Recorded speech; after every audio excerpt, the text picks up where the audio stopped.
Hey everybody, my name is Thomas. This is Evisceradio, and thank you so much for joining me on my first venture into YouTube land. This marks the beginning of a new Evisceradio series that I've been wanting to get off the ground for quite some time, where I sit down with bands and artists who I'm a fan of and bring them up here in my studio space, or we sit down online and we just chill and talk about what's good in life, what's good in music, and everything in between. It's a new direction I've been wanting to take the show for quite some time, and I'm very happy that you guys are sitting here and going along for the ride with me. And for episode number 1, the very first interview, I've got someone lined up that I've been wanting to talk to for quite some time. He is Thomas von Wachenfeldt from the band Wachenfeldt out of Sweden. They have a new album dropping May the 7th called Faustian Reawakenings, which is the follow-up to their debut album from a few years back, and to which I consider to be one of the best death metal albums in the last 10 years, for sure, called The Interpreter. So yeah, without further ado, Thomas von Wachenfeldt, man, sit down, chill out, and have a blast with us. Yeah. Yeah. Oh. Hey, man. Hello. How are you? Very good. Good. Lots of work now in springtime. Oh, yeah. Tell me about it. Things have been ramping up on my end, too, for sure. Yes. Yeah, it's nice to be busy. Yes, it is. Yeah. How you been? I'm very happy that you showed up, man. Like, I've been looking forward to talking to you for some time. Oh, yeah, no problem. It's very good. As I said, I live out in the forest, so, Oh, so awesome. I have my bees and my chickens and the garden and everything. So it's much of things to do that doesn't have with music to do. Very, very important, man. I'm also from the woods myself. I'm not living there currently, but I do appreciate the trees and the open air and the sounds of silence. Sometimes is very nice. But where are you from? I am from Nova Scotia, Canada, which is a maritime province on like the far east side. Yeah, I know where it is. Yeah, and I'm from Cape Breton Island, which is the most northern point of that province. Oh, lovely. Yeah, it's great. Like, it's so far into the woods where you have to have your own zip code. It's perfect. There's nobody around. So, but these days I'm pretty central Canada. I'm in Toronto now, so. Oh. Yeah. You got to chase those monies for work. Oh, I understand. Yeah. I was in London, Ontario, in 2019, in June.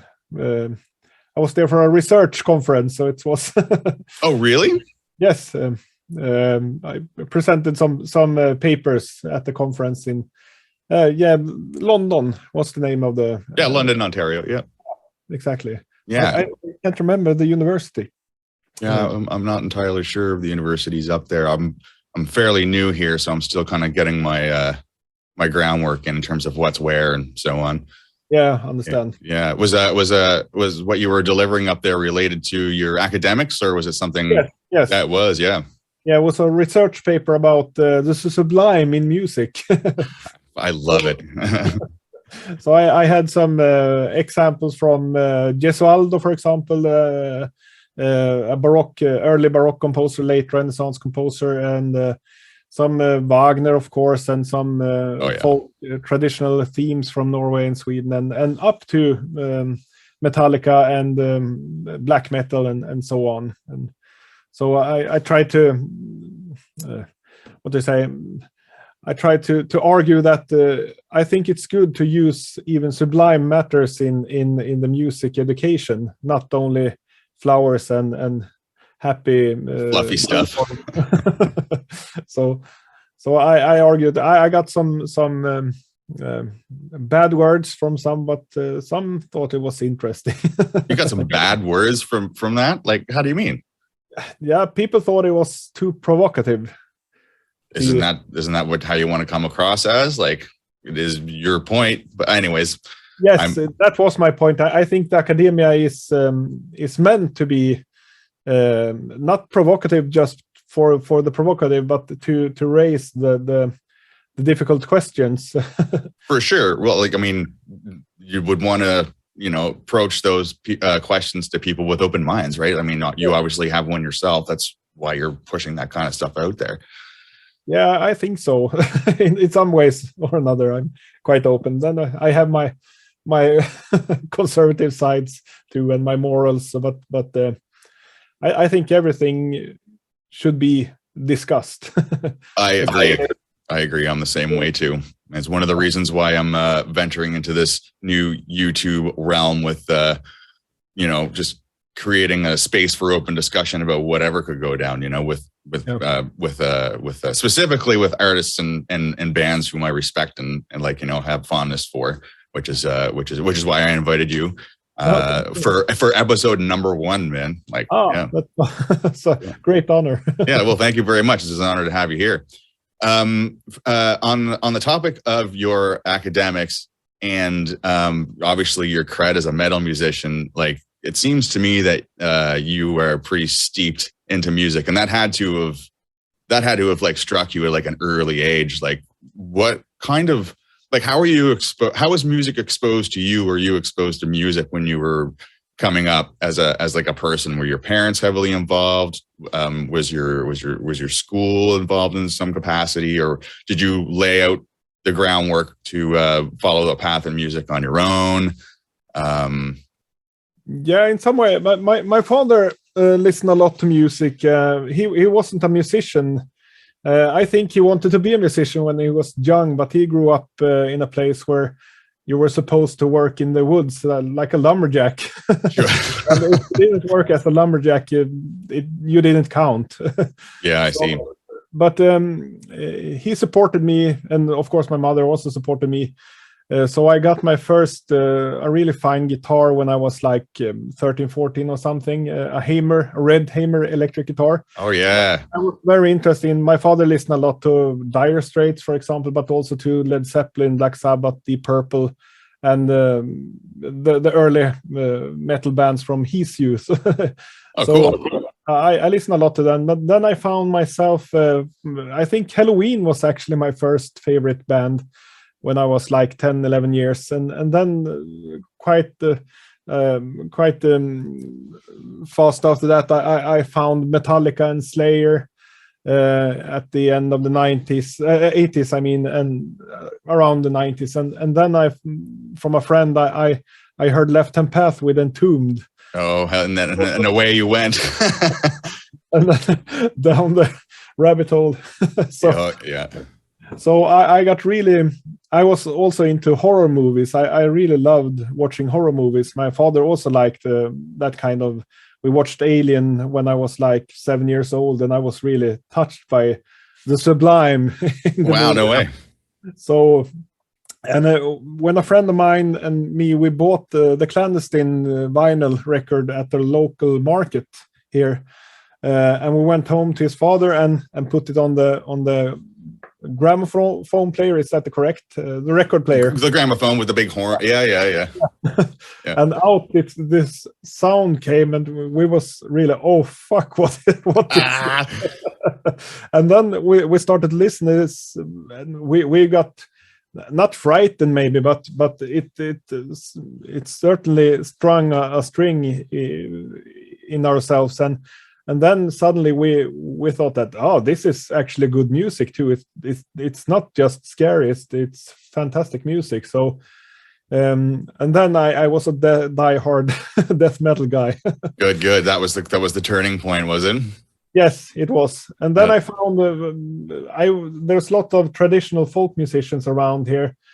So I really enjoyed also ordinary traditional fiddle music at quite an early age, and started to listen to some more contemporary bands like Garmarna, and there was a lot of punk rock bands in Sweden called Strebers / Dia Salma. They changed the name, and they had a huge lot of folk musical elements, and then of course the Scandinavian black metal scene with Satyricon, Dissection, and all these kinds of bands that mixed folk music with metal, and I got really struck by that. And then I started to play the fiddle too, and then studied as a classical violinist. So I really enjoy playing, especially early music, Baroque music, Renaissance music, and that on my fiddle. Yeah, no, it for sure, it shows, man. There's quite a, in my little deep dive into, oh, beautiful, yeah. I was actually thinking about having my new guitar sitting right next to me. I was playing a little bit before you showed up. I packed it away though. But yeah, no, on my research into what you have out there, I did see like a number of videos of you performing with the fiddle on stage. With a number of artists. I wasn't even sure, like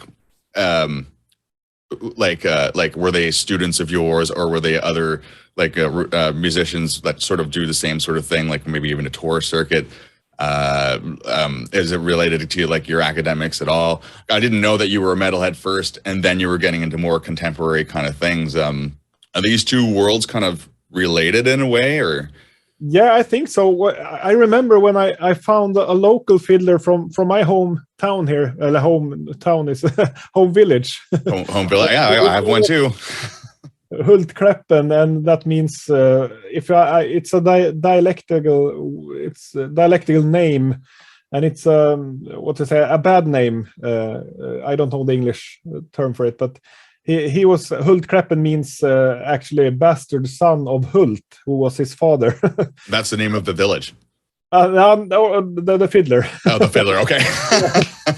And when I began research about him in upper secondary school, we did this like a small thesis, and I started to research about him, and I thought that this guy did things in the 1800s that the black metal guys just sing about today, and he did these things. He provoked the church and the what do you call the sober community, the sober guys, teetotalers and stuff. Good Templars, I think.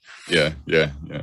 I thought, oh, this is really a punk guy, and his tunes were actually kind of mean. So I thought, fuck, this is more metal than metal. And yeah, for sure. Started to dig into the local repertoire of this of my home area, and I found some really interesting, and that sparked my research. It sparked my research interest. But then the metal in the middle of the 90s started to really decline, in my opinion. With the Gorefest starting to playing some kind of blues music, and Tomb play the blues music, and oh yeah, sure, yeah. I don't have anything against blues in that way, but it doesn't interest me.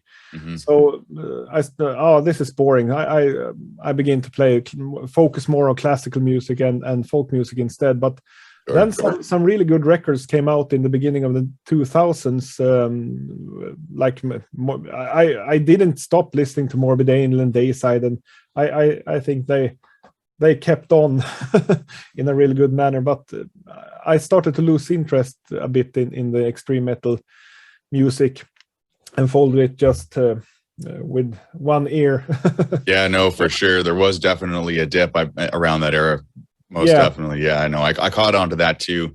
There are a number of bands that kind of brought it back a little bit. I would be happy to say that I would think that you were amongst those names that I would list as people who are kind of bringing it back. You combine the sensibilities of classical contemporary with your metal projects, and I think it's done very seamlessly. Like Interpreter, man, very, very good stuff. Yeah, no, it was really, really good. What was I going to say? The shows that you do with the violin and the artists that you play with, did you say that that's what led you into the research of pursuing an academic, or did the academic kind of come first? My research interest started with this little thesis in upper secondary school, the gymnasium, as we call it in Sweden. Okay. And then I started to research about other fiddlers and folk musicians, of course, historical, and started to go home to old people and play with them around this area. And that was the whole, my whole life was filled with old people and old music, and I really love that still, of course. Yeah, there's nothing wrong with that. In Cape Breton Island, similar sort of thing. We call them Cayleys. Oh, where okay. or almost like a kitchen party sort of situation where like you wouldn't necessarily buy tickets to go see the performers, but like there's one town called Mabu, and they're full of a family called Rankins, and we would all show up at the house, and would like be a big massive house, and like the famous Rankin family fiddlers would turn up, and it would just be a monster party called a Kaylee. And word would get out that this was kind of happening, you know, and so they would go to this town, and then like maybe next week another family would throw in another party, as it were, and then like their famous town musicians would show up, and that's kind of how that thing went about, and it still does happen to this day post COVID. Yeah, lovely. Yeah, oh yeah, I grew up around that kind of thing. It was awesome. It sounds exactly like here. We're at Bengt's place on Friday, or Börje's place on Friday, and yeah, of old and also young people, of course. The apprentices. The apprentices, the up and comers. Yeah.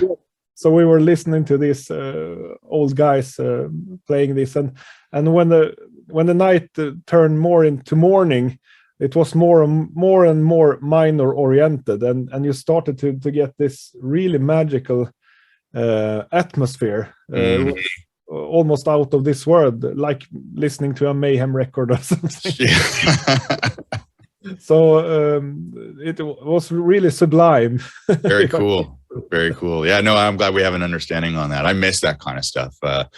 I go, well, having just landed in Toronto, my plan is to go back to Nova Scotia maybe once or twice a year when work is quiet, and like hit those particular situations up again, because it really does kind of ground a person, you know. You understand, you know what I mean? Yeah, I do miss it. I think I'm due. Excuse me, I interrupted you. Well, no, I said I think I'm due for a trip now that we're talking about it. Yeah, I think it's very good when you work in academia, for example, at the university. You're up in these theories and all that kind of things, and when you come home and for example today digging the dirt and painting the bee havens. Yeah. Play with children and meet the neighbors with the tractor. He was here 15 minutes ago and helped me out with reshaping a part of our garden with a big tractor. So nice. And we had this big Walpurgis party yesterday with the kids and the locals in the village. And speaking about all and everything and nothing. Speaking about real things. Yeah, speaking about real things with grounding and meaning behind it. Yep, I totally get it. That's one of the things that kind of got lost in the mix a little bit when I come to Toronto. I've always lived in sort of like a rural, well, I guess Halifax. I spent like about a decade in Halifax working there, but having grown up rural, there's definitely a different type of persona, I suppose, with people who were born and bred in a monster city, as opposed to people who, you know, never have spent any time on like on an acre of ground without any crazy skyscrapers around, right? Not that I'm knocking that kind of thing, but it's definitely it can make you feel out of place. Yeah, like but I mean, you know, I suppose with anything you do kind of get used to it. I'm still getting used to it. Like I've only been here a year, and I'm very happy with the move so far, but like I said earlier, I'm definitely due for a trip back, I think. Yeah, it's time. I really love. I lived in Stockholm, for example, a very short time because I couldn't manage I couldn't manage all that people and going in the subway and all that kind of thing. But I really enjoyed Stockholm for its beautiful architecture and beautiful surroundings, and there's a lot of positive things, of course, about the urban life, but it wasn't for me. No, the weird city hustle's what took you out of there, was it? Excuse me, the weird the weird city hustle, just like the city mentality. Is that why you split? Yeah, very stressful for me. I wasn't used to that, and so I had to go back to my native village again. I'm super jealous. I know it's very typical of people where I'm from to like venture out like I did and then turn around and just go right back home. Yeah, it's exactly the same here. So many of my childhood friends have actually moved back the last 10 years. Quite many have came back to this area, and so I'm still hanging out with my childhood friends. Actually, that's man, I'm so jealous. There will be a point in time where I can see myself going back there. I do own land in Nova Scotia. It's just the work climate for what I do for a career is pretty much non-existent. I needed a change from what I do. And I work in live entertainment and film and theater with the flying of Mary Poppins and Peter Pan and so all that flying magic backstage stuff is what I do. Yeah. But COVID put the brakes to that very quick. Yeah. And it never really recovered down there after the fact. And so I've decided to move to Toronto to pursue all that. And I will admit one of the reasons why I'm out here right now is to make that sweet film money and fund the means to be able to go back home at a later date. Yeah. You have to pay your bills. I have to pay my bills. Here's to the journey. Like I could after our interview just like pack up and go home tomorrow. You know what I mean? Like take it day to day and enjoy the trip. That's pretty much why I created this show, why I want like-minded people on here. So far, it's been a blast. Yeah. Let's take it to your metal ventures for a second there. I'm a big fan of your metal projects. Wachenfeldt is awesome. The Interpreter is a very good album. I sort of broke a kind of rule I have for myself where if there's a release that I'm really looking forward to hearing, I don't listen to the singles. I don't listen to any of it. I'm facing like a record collection of almost 1,000 right in front of me right now. And what's that? Great. I collect it. I need to hold that album.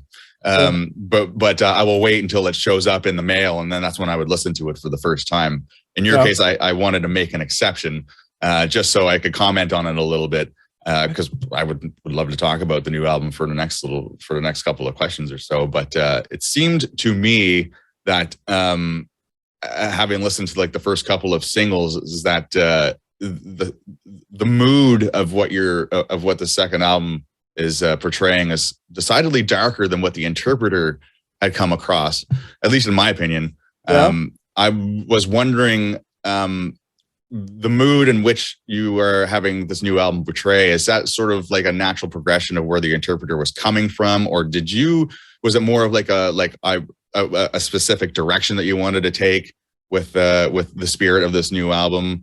Were a lot of these ideas that you had sort of born from the Interpreter writing process, or was there another goal set? Like how did all this work out for you? I think it just came naturally. The Interpreter was actually the first idea with the Interpreter was I wanted to do some singer and songwriting stuff with Aleister Crowley lyrics. Yeah, just for fun, just plain singer and songwriter music. But then I started to I really need to play some metal. And I did. There were actually not the Aleister Crowley lyrics. There was a poem by Edgar Allan Poe called "The Spirits of the." No, not Spirit of the Valley of the Unrest. Okay. I did music to Valley of the Unrest, and then I searched more. I'm not that lyric guy, so to say. So then I started to write some more. Songs, Colophon and Litany to Satan by Charles Baudelaire. Awesome tracks. And then what was the fourth? I have forgot the name of the. I forgot my own songs here. I won't hold it against you. I'm bad for that too. I just check here. Excuse me. You know what? I got the album right here too. I have to check here. It was Hymn to Lucifer, of course. Oh yeah, of course, sure. That was the four first songs, and then I did like a demo, recorded the drums here, programmed the drums, and started. Oh, this is. I really like this kind of music. This is what I miss. Yeah, and I try to not be too much, arty-farty classical guy trying to do metal things. It was more like I want to do metal And if the classical or folk music stuff is raising the quality or of the music, I will put it in. Otherwise, I don't. I want to do pure Good. Black death metal from the bands, Morbid Angel, Dissection, and all the bands I really enjoy. Absolutely. So, but then I met up with my old friends and old drum teacher, Jon Skjære, at a wedding for my own old former guitar teacher, Orion. Okay. And we started to chit chat at the wedding, and we asked each other, "Are you playing some metal nowadays?" "No, not much. I really miss playing metal." "Yeah, me too." And I said to you, "Oh, I have composed 4 songs. Do you want to try to record the drums for them?" "Yeah, of course. I would love to." So, nice. So I sent him the tracks. He lives in Stockholm now, but he's from this area too. So I sent him them, and he recorded the drums and sent it back. And he's really, really fast. He recorded drums in like an hour, and then you have a track. Perfect. One takers. Yeah, he's a 1 or 2 taker, definitely. So I got really good drum tracks and thought, "Oh, this is going to be great." And then I had a violin student, Martin Björklund, and he was a really, really great guitarist. He is a really great guitarist. And he was waiting for me for a lesson and playing on this classical acoustic guitar, and playing like the Eruption solo from Van Halen or something. And I said, "Oh, fuck, are you that great on the guitar?" "No, I'm just jamming out, waiting for you," he said. And I asked him, "Can you lay down some solo on a recording?" "Yeah, of course," he said. So nice. So he put down some great solo. He also is a 1 or 2 take guy. So and then we send it out, and we got a record deal for a EP with what was the first? I don't remember the first record company we had. My memory is a little bit shaky. I come back to that. Sure. No worries, man. No worries. So, but we released Colophon as an EP, and I also composed 2 more classical tracks. And it's not up anymore. We're going to re-release the Colophon, and it was mixed by Ola Englund from Grave, and he did a really, really good job. Oh, I didn't know that. Yeah, it was very dirty and mean mix, and I really enjoy that. It was much more dirtier than the remix me and Tommy did for the Interpreter release. Yeah. We're gonna release that in one way or another. We don't know yet how to do it, and maybe on a vinyl or something. Oh, cool. We released that, and then my very good friend Alex from Entombed, he had this 3-man recordings. And he said that, "I can release your record. That would be great fun." "Oh, yeah, that would be lovely." And he had really, there was a new agreement with Sound Pollution. And he said, "Oh, there's really good people at Sound Pollution. They can help us with the distribution."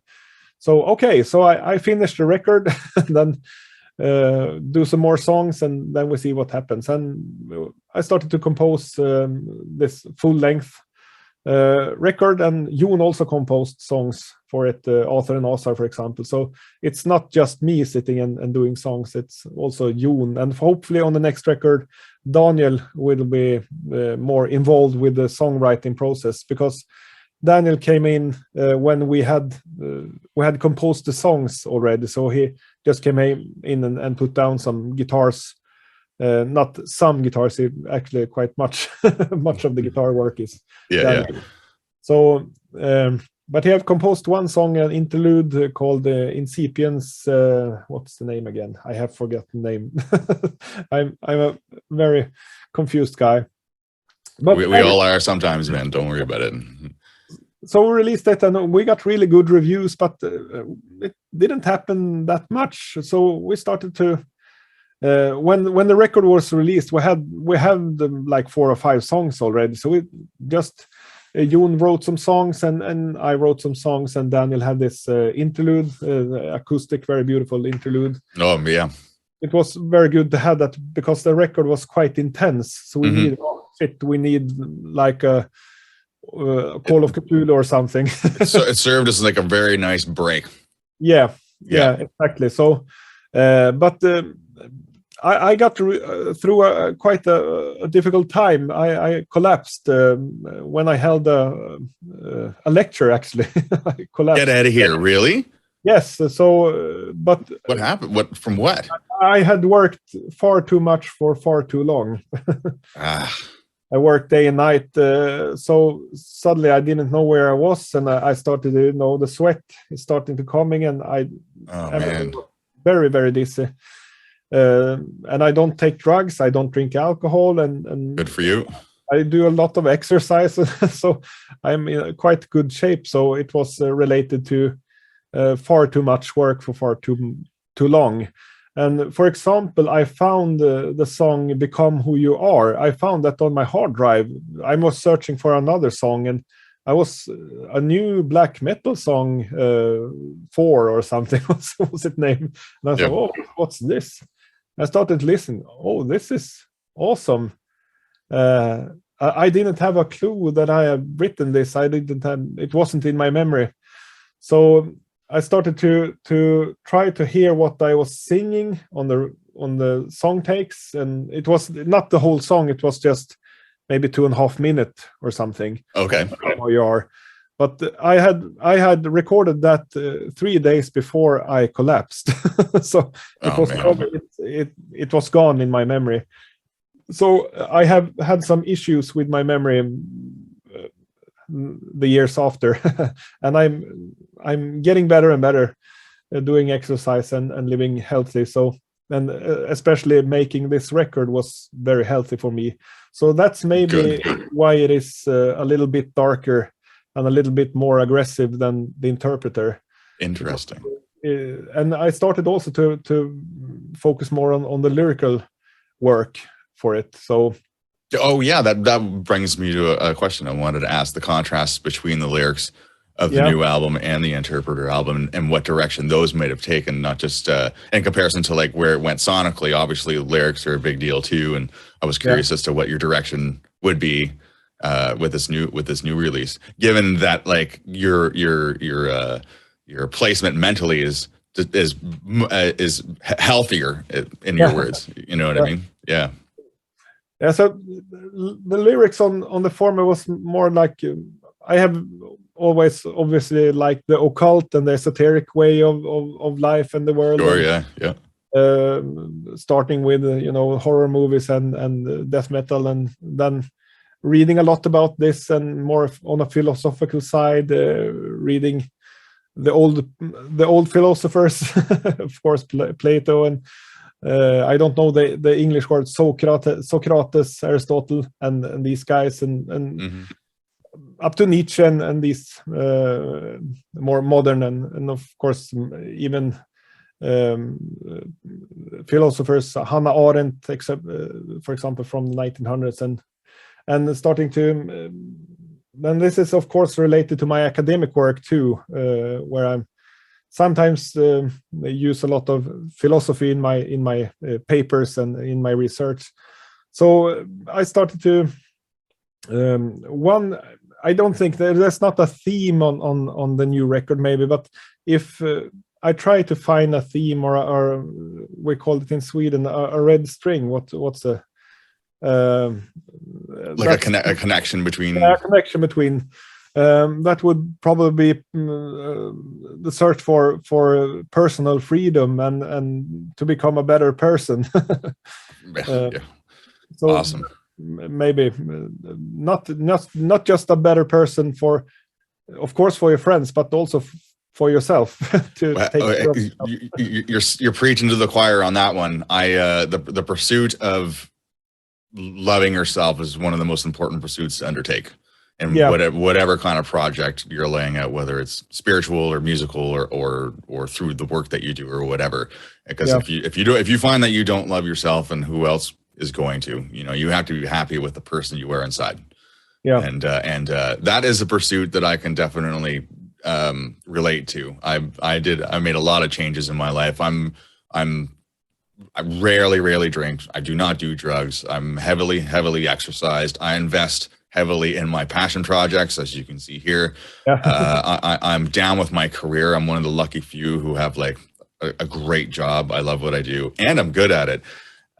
So, and all of these are just to make sure that, like, you know, I myself, Thomas, can be like the best person I can possibly be for those who are going to be around me at whatever point in time.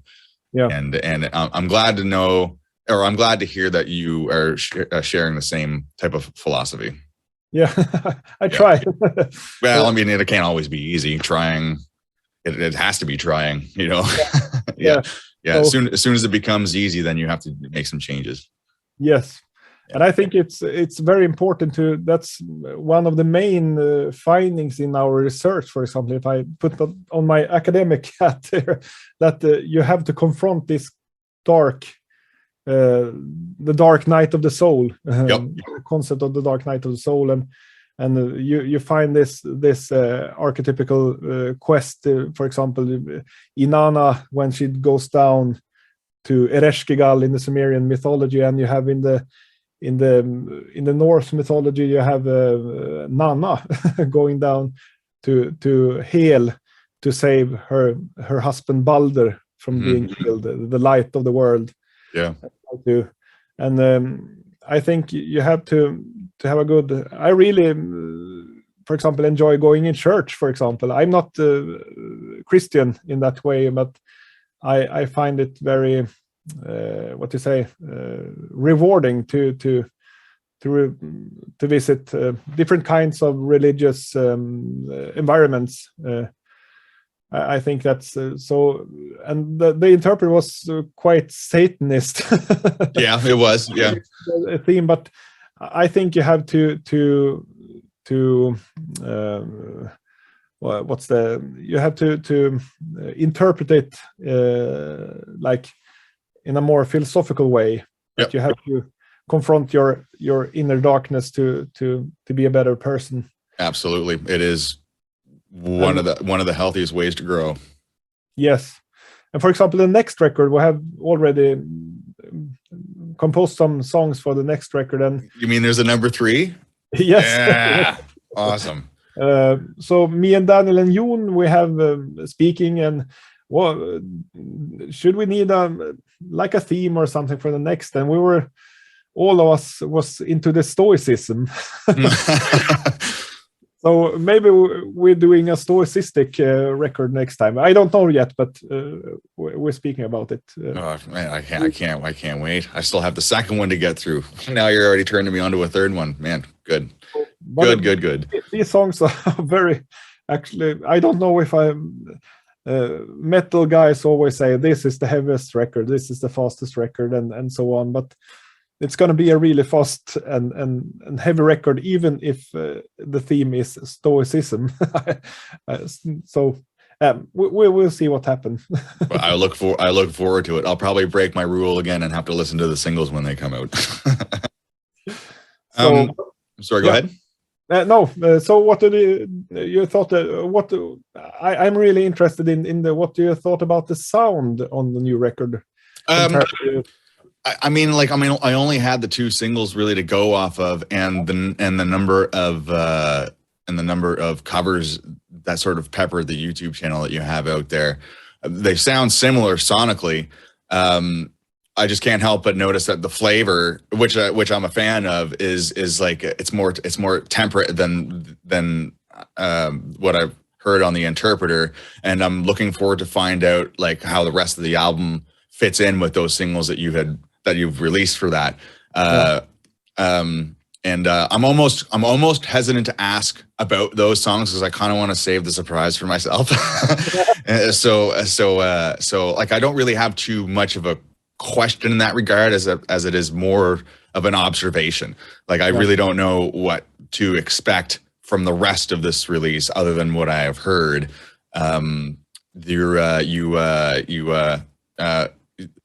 The addition of the Razor's Edge took me by surprise, given how on the interpreter it was Slayer's Cryophilia.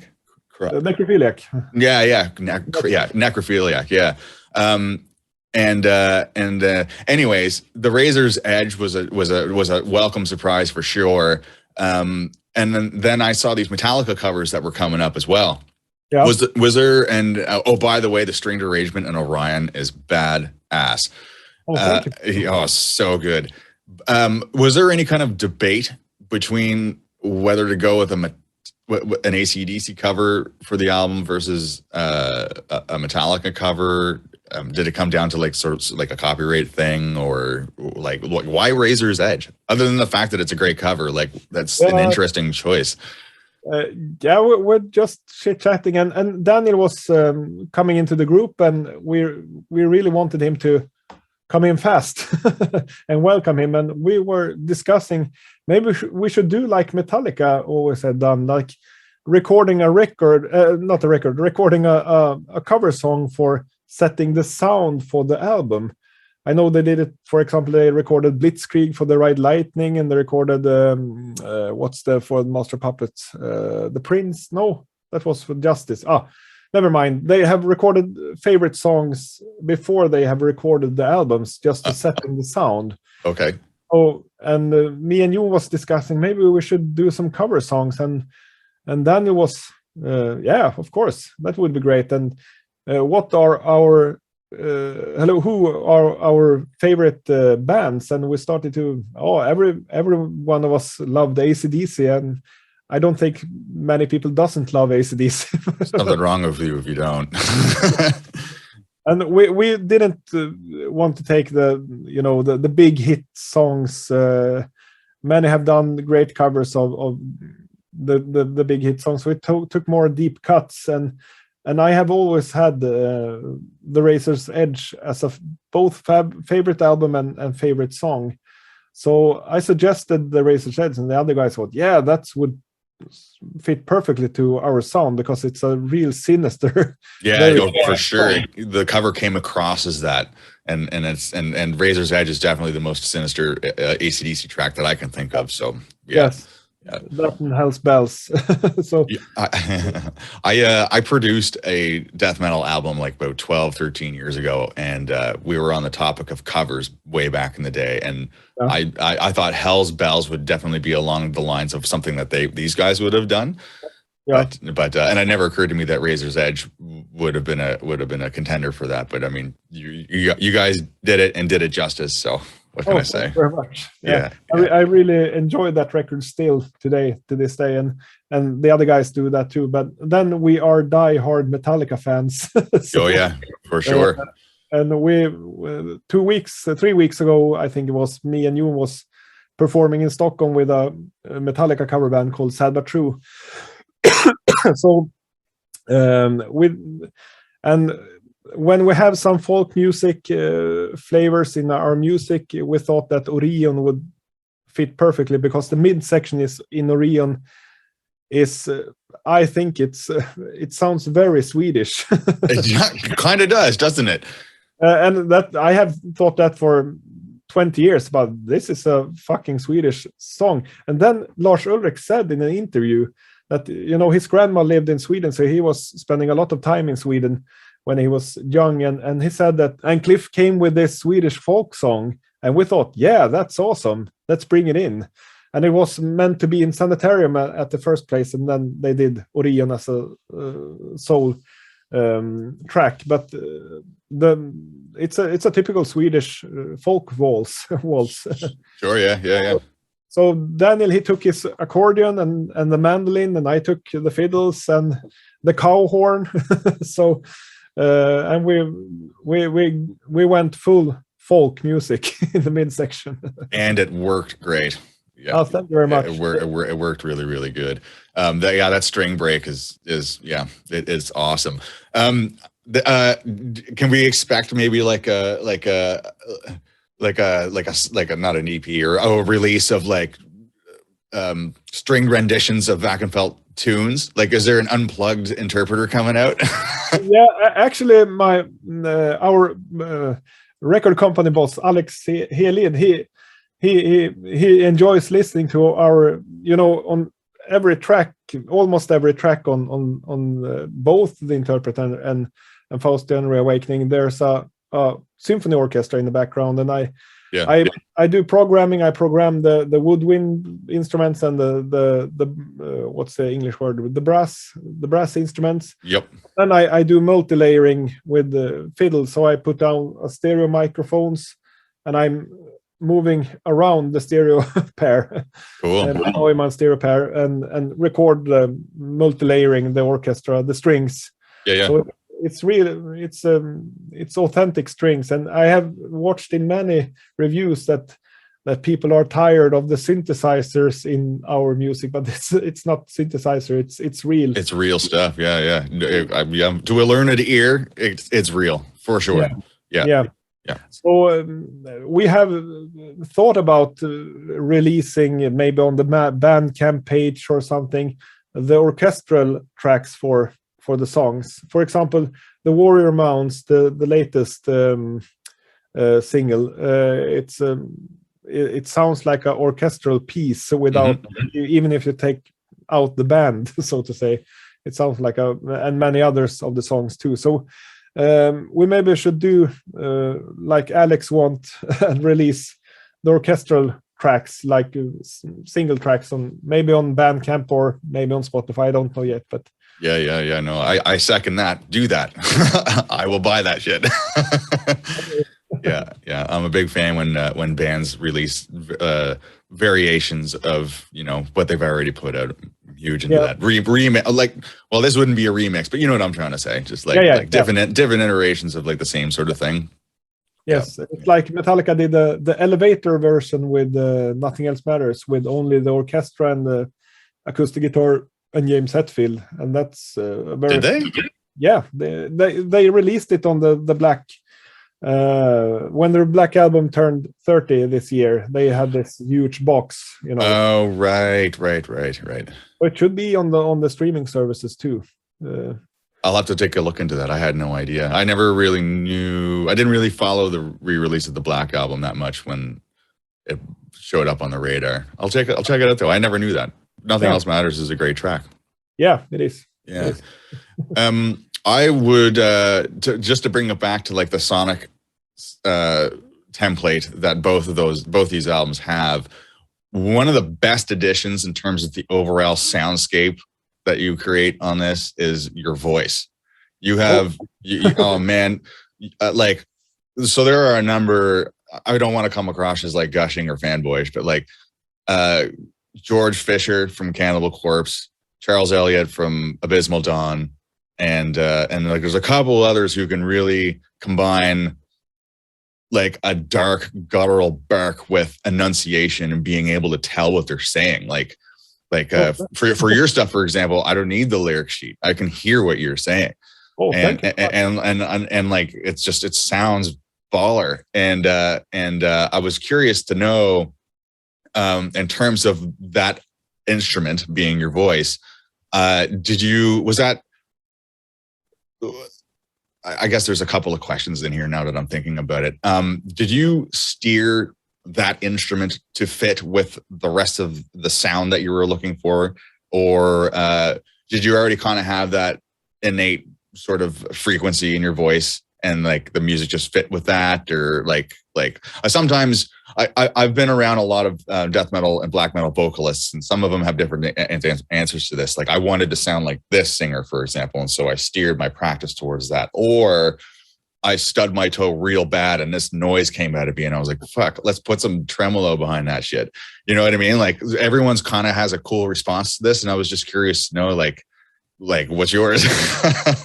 I don't know. I have done growling since I was actually quite young. Even when you have what do you call the voice break? What's the English word for that? The voice break, you shift from a boy's voice to a man's voice. Oh, puberty. Yeah, the puberty. When I was quite young, 12, 13 years, I found this, and I don't know. I was a goalkeeper in soccer for many years, so and you have to scream for people, oh, catch the ball, go down. Oh, hilarious. Yeah, so I had my voice teacher when I was studying at the musical college. She said, oh, you have a really good what do you say, stomach. I don't know the English word. But yeah, I know your stomach wall can Yeah. I know exactly what you're talking about. Yeah. So have you done a lot of singing? No, have just growling and being a goalkeeper. I don't what to say. I take it quite easy when I sing, because if you scream, you get you don't get, it's very hard to pronunciate. I have watched, for example, Jens Kidman in Meshuggah. He's very relaxed when he sings, and he sounds very mean, very aggressive. Oh yeah, it's very definitely relaxed. And also Lars-Göran Petrov from Entombed. He just sings like it doesn't. It's very relaxed, and it sounds very pronunciated. And then I have another favorite. My absolute favorite singer is probably David Vincent from Morbid Angel, or Max Cavalera. Max Cavalera, yep. So I don't know if I have tried to imitate them, but they are they are my favorite singers. And of course Glenn Benton of Dayside, and he's a very good pronunciator, especially on the first 3 or 4 albums, and also on the newer albums, the 2 new albums. You have this very well pronunciate lyrics. So I think there's a mix between David Vincent and Glenn Benton and maybe Max Cavalera. And also I really love Satyri from Satyricon and Jon Nödtveit from Dissection when I sing the yeah when you get more throaty in there. Yeah. So I don't know if I try to imitate them, but obviously if you hear me, you can hear this guy probably like Satyr from Satyricon. yeah I never would that wouldn't have popped up in my thing, but I can hear it now that you're saying it for sure. Yeah. But I don't know if that was the answer to your question. I try to I like death metal singers that pronunciate, and every one of my favorite death metal singer is that kind of of singer that I can hear the lyrics without problems. Yeah, for sure. Super clear, and like it just, yeah, I know what you mean. Well, of course, I can sing with the Grizzly Bear song, but if you sing in that way, the vocals will drown in the mix. Yeah, exactly. Oh, that's a very good point. I don't know why I never thought of that before. Yeah, if it doesn't pop with your sibilants and stuff like that, it can totally get lost in the mix. Yes, because you have the same frequency areas that you have the guitars and the bass going on down here, and then you start it will just drown here. So I try to be more high when I sing, when I growl. So I have the little space in the frequency area for the vocals. And I don't do before I actually have, this is a mixing tip if someone is interested. I'm a mixer. Okay, so I used to whisper the vocals and try to be as tight as a frog's foreskin on the vocals. Just so if I, for example, if I take "Bring Us Thy Burden of Bliss," for example, from the Interpreter, "Bring us thy burden," and I sing like that, and then I start to "Bring us thy burden of bliss," and then I mix them together. And the whispering, you have these high frequencies, in the whisper. Yeah. So it helps the vocals coming out of the mix. No way. And now I have found a faster way. Instead of whispering every vocal line, it wasn't by meaning. I was searching for a plugin in my Waves library. I put down the Morphoder, and what's this? And I don't do anything with the Morphoder. I just put it on, and then the vocal track is there, and it sounds like I'm whispering. It sounds like that. And suddenly the vocals pop out, and it doesn't intervene that much with the vocal sound. It just helps the vocals coming out of the mix. No shit. So it's quite a cheap plugin that whisper for you, so I don't have to whisper anymore. I don't use it all, but if it's hard to hear the vocals in some areas when you have the orchestra and the melody and guitars and everything going on. I put on the more folder or whispering, so to get the vocals popping out of the mix. Do you find that certain segments of your songs that you are mixing are like, I wouldn't say too dense, but like finding a home for everything can be pretty difficult? Yeah. And there are points for sure in some of your tracks where like I was like, how, like I would just looking at the plugin list gives me the sweats. When you were writing the music, do you have a mix in mind? I guess that's kind of the question I'm sort of going towards, like knowing that there are going to be like peaks and valleys in terms of the densities of your song sonically. Does that steer the songwriting process in any sort of way? No, I don't think. No, I don't. No. I'm working as many people work today, that you mix during the recording of the song and the writing of the song. So I'm like this classical composer Stravinsky. He didn't compose in a line. He was composing parts. I see. So I'm composing part a lot of the time and mix after and try to find a good balance when I don't have to do that much during the songs, because I want to set a sound that will fit even if it's very mellow or if it's very fast or very heavy. But sometimes when you have a very slow song, for example, Litany to Satan on the first record, when you don't have double kick going on, there's a lot of more bass in the bass drum.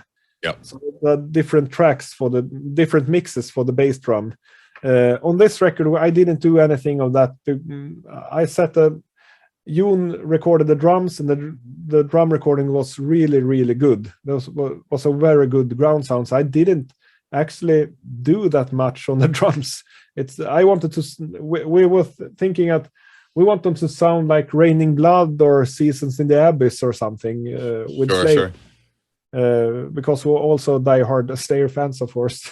Oh yeah, yeah. Jon, he's a very huge fan of Slayer. And we wanted to go for a more Slayer-oriented sound, quite hard snare drum that cuts through the mix. On the interpreter, we had a quite mellow, low-tuned snare, and the snare is one of the main instruments for a mix. Yeah. So, I never caught on to that.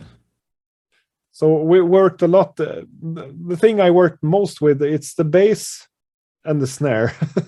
on this new one.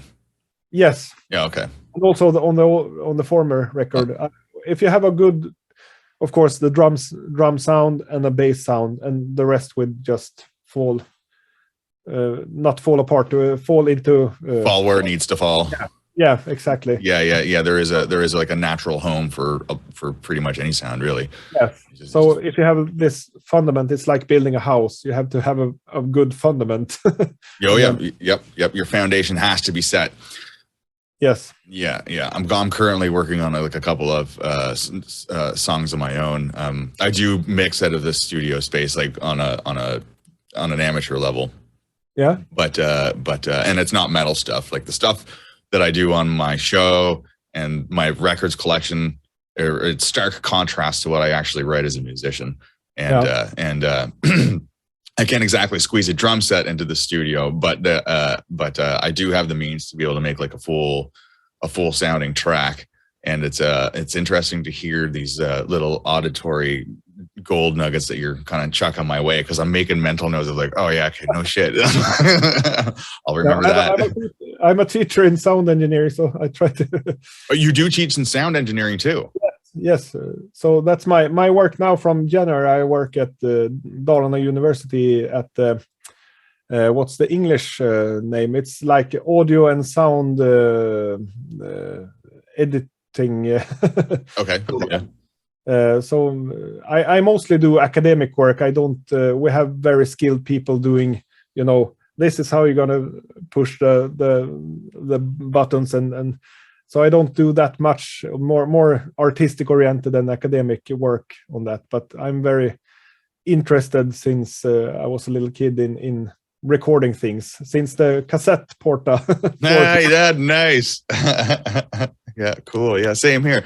There is an artistic side to working a mix, though. Like a mix, the mix is another like the voice, like it's another instrument in itself. You know what I mean? Yeah. Thank you for saying that. Yeah, no, for sure, 100%. I always thought that. I was very lucky and to have grown up around like really nice sound systems. My father had like a turntable, like a cast iron Italian turntable set from the 70s, and some Sansui wood cabinet speakers. And that's kind of where it all sort of started.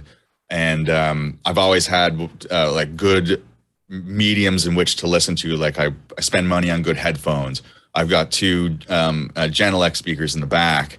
I like to be able to absorb music, not just in what they're saying and what the instruments are doing, but like just how it's meant to sound sonically. It's super important. Even though even like the rough sounding stuff, like it sounds rough for a reason. Like it's got to be. It's not a shitty mix. It's like most of the time it's like, you know, it's meant to say something, just like the music itself. So when I wound up going to audio engineering school in my early 20s, that sort of just put an exclamation point into that theory I already had. And being able to put the artistic vision to dials and buttons was a big deal for me. And I sort of ran with that after I had graduated, and I wound up putting a couple of albums out. Mind you, the mixes did suck in retrospect, but it was all like a learning process. And nowadays I don't mix that much, just kind of like my own stuff, but I'm happy to say that it does sound good, and I want to steer the sound in a certain direction along with the music that I write. I like to think that a lot of artists these days keep that kind of stuff in mind, because I don't know if a lot of artists have the auditory I guess palette to be able to take. I mean, like I wouldn't know, because I don't see a lot of like a studio time these days. Like I'm more or less on like a film set, but I guess I'm more or less kind of just wondering if the sonic palette is still there with musicians who write their music. Like you know, understand what I'm trying to say? Yeah. I think I have thought about that many extreme metal records sounds quite the same these days. That's the sample from that sample library, and that's the sample from that sample library. Sure. I think there's some bands that really have the mix as the as you said, the fifth member if you're 4 and or something. It's like the last instrument to try to create your own sound. For example, in former days, of course, you had Colin Richardson in England, and you had Thomas Skogsberg in Sweden, and you have Scott Burns in the US, and they had their sounds, but Dayside and Obituary didn't sound the same, even if they were recording in the same studio. But today, you don't have the sound of the studio in the same way as you had in the 90s, for example. That's true. Everything is in the box now. Yeah. So, but it's the same here. I'm sitting in my studio now. So are you? I don't have a mixing. It's just my computer and my Genlex. Yeah. You got your Jenny guy too. Right on. I have a Finnish wife, so I have to stick to the Finnish stuff. They're really great monitors. Oh, they're the best. Well, yes. You know what? I'll go and say that. Like they're so neutral, and like their spread is very, very good. I started on those things, and I think like I can't see myself going anywhere. I've trial and errored a bunch of different types of monitor sets, and like I always wound up coming back to these guys. Yeah, I'm a big fan of them. Great. Yeah, I can't blame my equipment for failing in the mix.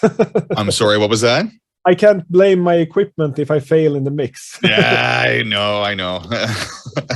They tell me, and I have this Apollo Universal Audio Apollo. What's the name in English again? Preamp.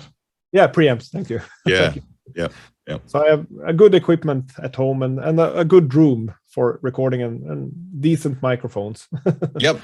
Same deal here. I mean, I like to. You never know when the mood will strike you to write something, and if you have a room that you can just grab a guitar, set up a microphone, whatever, and the walls are treated enough where sound isn't bouncing everywhere, then you've built yourself a space. Like right now, I'm sitting in my living room, and it's all acoustically treated all the way around. I've got plants in the background which help diffuse. Like a big old carpet on the ground. I've got good microphones. I'm talking into a Leewit right now, which is a boutique microphone. I have a Mic Tech CV Fix on loan. My preamp is a Midas MR18, one of those ones where you can control it from your tablet. Like I've got my phone here, kind of just messing with levels as we're talking. Yeah. So and I live in the space. Yeah. So, yeah. It's great. I'm out in my garage. Actually. Are you? Yeah, I have the carpentry. What to say? Where I do the carpentry and the bee havens and all that kinds of things outside here, and then I have my studio also inside the garage. Yeah, you had mentioned earlier bee havens. You're a beekeeper? Yes. Get the fuck out of here. It's James Hetfield's fault. No. What's that? James Hetfield is also a beekeeper. Yeah, I knew that. I didn't know you were one though. That's not why I'm very interested in yeah, I have always been fascinated by bees. I don't know why. I think they're a very fascinating creature. So don't make me go that line.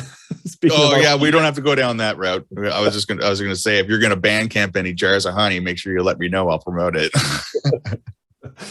Yeah, it's a very giving hobby. Yeah. Hobbies are so important, man.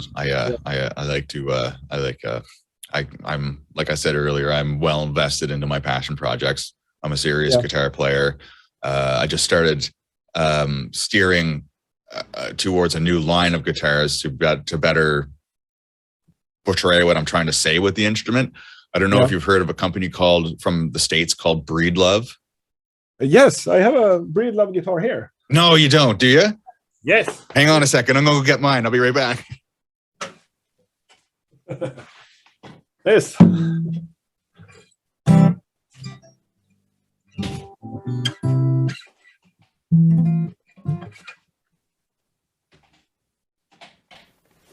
That's awesome. You have a Breedlove guitar? Yes. I thought they were Canadian, or... That's cool. Isn't a Breedlove is like throwing the headphones here? Okay. Yeah. Is it Canadian or no? It's American. I thought it was Canadian actually. Oh, lovely. Oh, great. Oh man, it's sweet. Oh, look at the Breedloves. Yes, I love it. Oh, what do you call that in English? Maple. Maple. Yeah, it's maple everywhere. What do you call flamed maple, or what do you call it in English? I don't know. It's maple. I'm not entirely sure. If I direct translate it from Swedish, we call it flamed. Is it flamed? Yeah, flamed, like flames. Yeah. Oh, yeah. I see what you mean. Yeah. This was like an online find. I was in America to buy a new acoustic guitar because I was a tailor, and Martin guy for a while, and they're great, but they're tailors, and it's nice to have around. But I really wanted something to say something. I really wanted something to really identify with. And a few months back, I just saw one used for sale on Facebook. And then I drove like an hour out of the way, and he showed me what was going on with this guitar. Apparently, like, this was such a crazy find. It's a master class from 2012. Buddy had this custom built, and then it sat in a case for 12 years. And then I never played it. And then the person I bought it off of had bought it from this person. Yeah. And he was a bass player, and he just never sat in a case. Like, it still smells like a brand new guitar. And and I don't know if you have one on yours, but if you look inside the sound hole, there's like a wooden block that comes down from the bridge. It depends on the year. You see yes, yeah, it is that. It's like mahogany or something. Yeah. Oh, so you got one too. That's a specific patent that Breedlove had. Okay. Like a decade or so. So there's the block that comes down from the bridge, and on the back of that block is a wooden dowel, and that connects to the butt end of the guitar. It does, okay. Yeah, and so what that does is that when you have a regular old acoustic guitar and you play it, and you play a song and you just hit it, most of the sound is coming from the face of the guitar. Yeah. Right? What this does is that it sends the vibrations through that wooden block into the dowel. Yeah, I see it, the wooden block there. Yeah, yeah, and then that sends the vibration all the way through the sides and the back. And what that allows it to do is the sustain is like you gotta look at a calendar to time how long the sustain goes. Yeah. And the harmonics just sing, man. Like it just goes forever. They don't do them with new Breedlove models. It's only from a specific era. Yeah. Yeah, I bought this. It must be like 13, 14 years ago. I played a lot of Celtic music. Yeah. I had,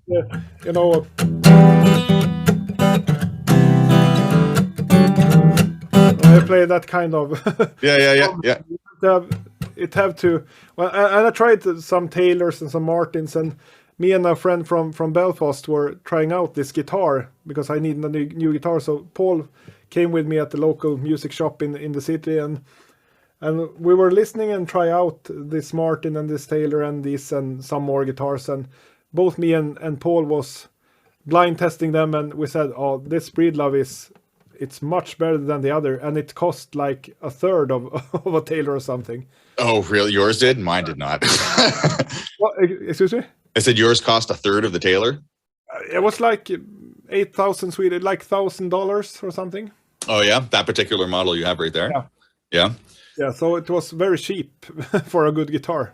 Well, I'm jealous. I paid for mine. I paid a 3,500 Canadian for this. Oh. And but I'm finding this particular model, with the exception of like the sharp cutaway, they're going for like $8,000, I think, on eBay. Like yeah. I'm pretty sure this was like $1,000. So well, you can't whether it's a price tag's a price tag. If the instrument resonates with you, then the price is irrelevant. Yeah, because like a Martin, it's maybe $2,000 in Sweden for that kind of guitar. Sure, yeah. And up, and of course more of them. But the guitars I tried, they were from double, twice, or this was a third of the price. So, but I'm very pleased with this guitar. You're gonna grab another one? I have too much guitars. Oh yeah, really? Yeah, it's I can take away. You can see it's not that very. I can switch the. Oh, your background, yeah. I was like, you're in a garage, are you? No problem. I haven't cleaned up properly, but it's probably wouldn't. So now you see my studio. Oh, give me a break. That's totally cleaned up. So there's some bass guitars and my excuse me. So I have my ESP here. Yeah. Really like. There's my ESP Eclipse. Nice. So this is what I play. The melodies that Daniel doesn't perform on the record is performed with this one. Yeah. And then I have this one is for the rhythm guitar work. One of the rhythm guitars is recorded with this Les Paul BFG or something, or I don't remember the. Check out the top on that. That's nice looking. Yeah, it's and it's what you say. It's I don't know the English word, but it's very light. Is it? Paul. Yeah, so it's a good sustain. Good, nice. So it It's a good guitar, not that very easy to play on, but it's raw. Oh, really? It's tough to keep tamed, is it? Yes. Yeah. I used to have a collection of Westone guitars, which from the 80s, like the hair metal ones, with the exception of like one or two of them. Yeah. Back in the day, my father had a Westone Prestige 250, and I started playing on that and built a collection off of that. I don't have them anymore, but I don't have. I've got one electric guitar. It's an Ibanez from 1989. Yeah. With like a custom, like one of those dip jobs where like you just stick them in a vat of. Yeah, it's all swirl. Yeah. It's like a swirly, it's one of those ones, right? But, but I'm totally useless at playing electric guitar these days. I went through a period where I didn't play at all, and the guitars were gone, the electric ones, and then like 10 years later, I started picking one up, and it just didn't feel right. But the acoustic guitar stuff did stick, so I invested in it. I invested in a Taylor, and then that's sort of kind of where I sit right now. Like I'm pretty much an acoustic player who listens to all the death metal they can listen to. I have another guitar. This is a very good. I have owned this for almost 25 years or something. It's a Takamine. Oh yeah, right on. Yeah, very good. It's very very good sustain and good microphones. So it's a little bit out of tune.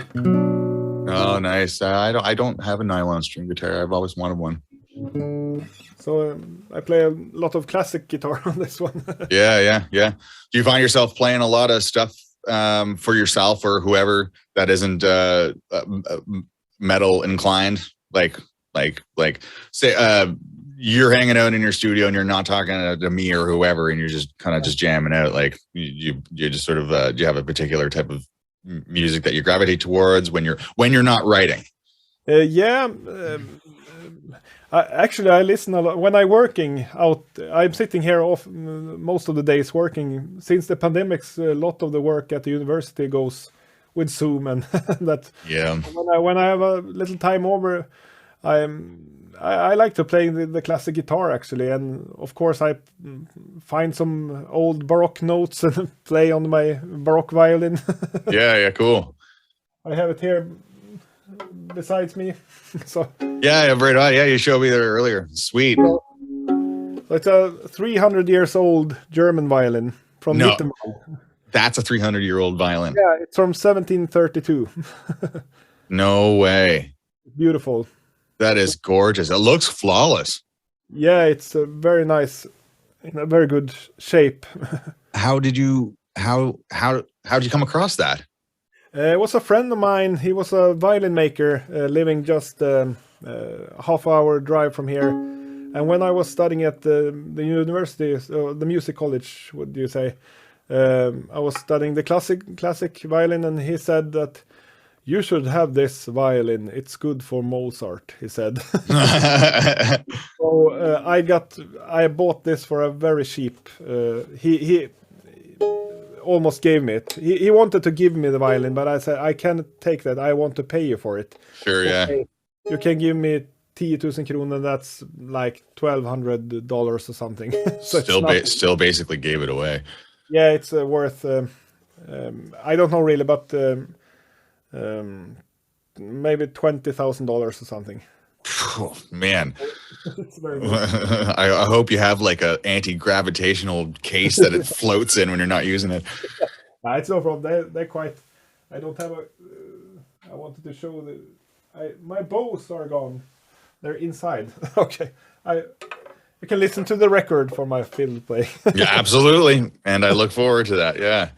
Can we expect any Wachenfeldt dates coming about? Like, I don't know what your COVID situation is, but I've been lucky enough to start checking out some live shows. Behemoth was just here. I saw Amorphous a couple of weeks back, and Amorphous was a big takeoff on my list. Fuck yeah, I want to see Amorphous, and a number of other ones. Symphony X is coming next week or the week after. Are you guys going to be hitting the road at any point? You got anything in the works? We had a planned gig in January, but it clashed with the pandemic restrictions, and there was another tour that Daniel and Jon are now on a tour with another band called Hulkoff, and I was also performing on that record, both bass and strings and all that kind of. But I couldn't hang along because of the work. I have to work, so yeah. On your farm. Yeah, Yep. and also on my regular work. So sure. but they're out now on one of the greatest tour in Sweden. Actually, one of the greatest metal tours. Not greatest is maybe the wrong word, but the biggest, The most renowned. What's the name of yeah, it? it's with a band called Sabaton. Oh yeah. And they are the special guests in Hulkoff. So they are out now on tour, and that clashed with a gig. So we had to cancel that, but we're trying to get some gigs maybe this summer or something. Maybe something will come up. We don't have that, people who search for gigs for us, and I'm not that good in calling people and say, hey, can we come? Can we play your thing? Yeah, no, I hear you. I have done that when I was 20. I don't have the time to do that anymore, but we would love to, of course, coming and perform. And we have a guitarist, Ludwig Johansson from this Defiatory, that is, what to say, he's standby.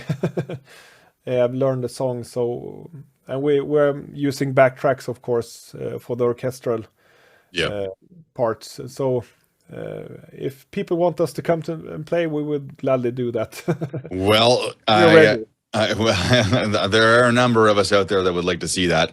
I personally, well, I would love to see you guys live for sure. I will be in the UK on a personal mission probably this time next year. I mean, I'll obviously keep an eye as to what you and your guys might be doing. Like if it's synced up, or like you were playing a show and somewhere out there, like I'd be buying a ticket for sure. Oh, would love to meet you. Really. Yeah, it'd be great. Actually, yeah. I'd like be nice to meet you for sure. This has been a great conversation. Yeah.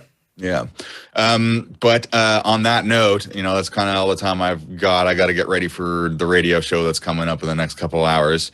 Yeah. And I'm gonna strip the audio down on this and play that for the people who listen to the show. And I would like to upload this interview to YouTube with your permission. Yeah. And promote the second drop, man. I'm absolutely 100% sure that you're gonna leave a smoking crater in the ground when this thing hits the ground, man. It's gonna be great. Yeah. Thank you so much for joining me on this one, man. It was a pleasure talking to you. And if you ever want to sit down with me again one of these days, you are more than welcome. Yeah, I would love to. Yeah, we could talk some more breed love shit, man. Oh, yeah. I got one extra question. Before, when we were talking about your thesis and your papers on the pursuit of like self-worth and working on yourself, do you have any documentation or anything available online that people who like you and I share that pursuit? Like, is there anywhere I can go to like check out what you've put out in that regard? Yeah. There's some papers are out for open access, and some of them are not. Unfortunately, they are in books and colleges, journals that are printed. But there's some papers in Swedish about Swedish folk music, but there's also some papers in English that are out there about these topics in my black metal research. Yeah, no, it's crazy interesting. Maybe later on today, I'll shoot you a little reminder if there's any web links or something like that. Send them my way. I'll post them in the YouTube description, so whoever sees the video can like check that shit out. I can give you my ResearchGate or my academia.edu links. Excellent. Like academic Facebook. Yeah, no, perfect. That would be much appreciated. Yeah. Okay, man. Listen, thanks again. It was an absolute pleasure, and I can't wait for the new drop. I'm looking forward to it, and hopefully I'll talk to you soon. Yeah. Thank you very much. Yeah, take care, man. Bye-bye. Bye-bye. There you have it, Thomas von Wachenfeldt. What a great conversation with a total genuine dude, and that's just the type of genuine content you're going to find here on the Evisceradio channel. If you are into what Wachenfeldt are up to, be sure to check out their Bandcamp, their Instagram, the Twitter, the Facebook. They're across all social media platforms. The new album, Faustian Reawakenings, drops May the 7th. So be sure to check out Three Men Records or their Bandcamp. Do yourself a favor and buy yourself some quality death metal. You will not be disappointed. Also, if you are into researching what Thomas's academic pursuits might be, there is another link that you can find in the description below. Do yourself a favor and check out the intellectual pursuits of a very learned individual. While you're at it, please give Evisceradio a thumbs up, a like, a subscribe, hit the notification bell. There's going to be more awesome interviews coming down the pipe real soon, and I will announce those here on the Evisceradio YouTube channel. I will also do the same at evisceradio.com, and I'm also across all social media platforms, Instagram, Facebook, Twitter. If radio jams are your thing, be sure to check out my 2-hour segment at metaldevastationradio.com on Sundays from 3 p.m. to 5 p.m. EST. It's just me and a stack of music, and I'm just talking about the stuff that I love while playing the music that I love. It's a great time. I really look forward to doing it every Sunday. It's just as genuine over there as it is right here. So, yeah, thank you so much for tuning in. My name is Thomas. This is Evisceradio, and I'll catch you guys in the next one. Yeah. Evisceradio.